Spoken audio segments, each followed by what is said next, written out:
निल्या अर तुझ्या आवडीचं घे काहीतरी तुला म्हातारी भजनी मंडळ सांगून येतो पोवाय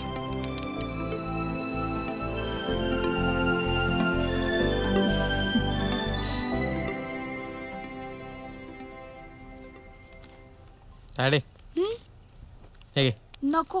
अरे घे ना, मी काय एकटा खर्च करणार एवढे. ठेव. उगाच काय नको. ए ठेव तू गप. अरे पिल्लू खरंच नको, याची काय बी गरज नाही. अरे आबांनी माझा वाढदिवस जरी लक्षात ठेवला ना तरी लई झालं माझ्यासाठी. आजी माझा वाढदिवस का साजरा करावासा वाटला नाही होय तुम्हाला?